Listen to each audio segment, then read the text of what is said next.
Adlaw nga Domingo karon mga kaigsuunan. Petsa 5 sa bulan sa Hunyo tuig 2022. Karon ang Domingo sa Pentecostes. Ang solemnidad sa pagkunsad sa Espiritu Santo ngadto sa mga apostoles ug kang Birheng Maria, Pentecost Sunday. Ang pagbasa kinutlo gikan sa Ebanghelyo sumala ni San Juan, kapitulo 14, bersikulo 15 ngadto sa 16 ug bersikulo 23 ngadto sa 26. Si Jesus miingon ngadto sa iyang mga tinunan, "Kung nahigugma kamo kanako, tumana ninyo ang akong mga sugo. Mangayo ako sa Amahan ug hatagan kamo niyag laing magtatabang aron makig-uban kaninyo hangtod sa kahangturan. Ang nahigugma kanako magtuman sa akong gisugo. Higugmaon siya sa akong Amahan ug ang akong Amahan ug ako muanha ug magpuyo diha kaniya. Ang wala may gugma kanako, dili mo tuman sa akong gisugo. Ang mensahe nga inyong nadungog, dili ako kundili iya sa Amahan nga nagpadala kanako. Gisultihan ko kamo niini samtang ako uban pa kaninyo. Siya nga inyong ikauban nga mao ang Espiritu Santo nga ipadala sa Amahan sa akong ngalan. Magtudlo ug magpahinumdum kaninyo sa tanan nga akong gisulti kaninyo." Mga igsuon, ang Ebanghelyo sa Ginoo, daygon ikaw o Kristo.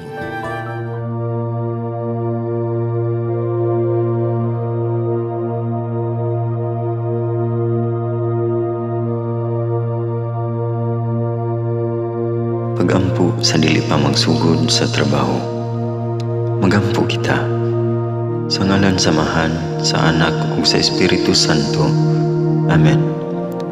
Langit mo namong Amahan, sa among pagsulod nining trabahoan, among gidala ang imong presensya uban kanamo.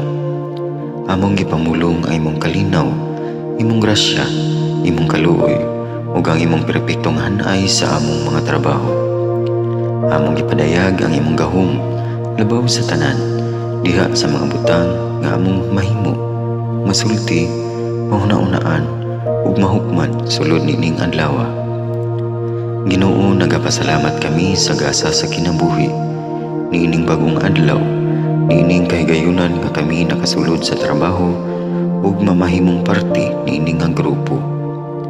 Salamat sa mga gasa nga imong gitugyan kanamo. Hamong gamiton kini diha sa pagimaya kanimo. Hatagi kami sa kusog ug kadasig sa pagbuhat sa among mga trabaho. Panalangini ang among mga proyekto, mga ideya ug kusog. Aron sa ingon, bisan sa pinakagamay namong mga kalampusan, magahatag kini sa imong himaya. Ubani kami Ginoo sa among pagtrabaho nining adlaw. Puna kini nga lugar sa inspirasyon ug kusog. Tabangi kami nga magtrabaho isip usa ka grupo nga mapakita sa usag-usa ang kamaayo. Himuha kami nga maayo nga makabot namo ang mga butang nga kinahanglan namong buhaton. Himuha kini nga lugar nga puno sa kalipay ug panagigalaay. Ug kamugaway ug kalinaw ang mapatigbabaw niining dapita. Ginoo, kung kami anaa sa kalibog, giyahi kami. Kung kami muwadaan sa kadasig ug paglaom, dasiga kami. Himua nga ang trabaho nga among gihimo ug ang paagi sa among paghimo niini makahatag unta kini og hugot nga pagtuo, kalipay ug pahiyom sa tanan nga among mahimamat karong adlaw. Panalangini ang among mga pamilya, among Pinoy-anan, among nasod. Himua nga magmatidud-anon kami sa pagtagad ug pag-amuma sa kalikupan ug sa tanang may kinabuhi diha sa pagbuhat kanamo sa pagkabot sa imong pangandoy alang sa hustisya ug kagawasan. O Ginoo, sa among pagbiya nining lugara, tagay kami sa imong panalangin ug kaluoy sa among pagbiyahe. Panalangini ang among mga pamilya ug Pinoy-anan nga anaon ta sa mayong kahimtang sama sa among pagbiya kanila. Ginoo, salamat sa tanang butang nga imong nabuhat, sa tanang butang nga imong gibuhat ug sa tanang butang nga imong buhaton pa. Sa ngalan ni Jesus, among giampo diha sa tumang pagigugma ug pagpasalamat. Amen. Sa ngalan sa Amahan, sa Anak ug sa Espiritu Santo. Amen.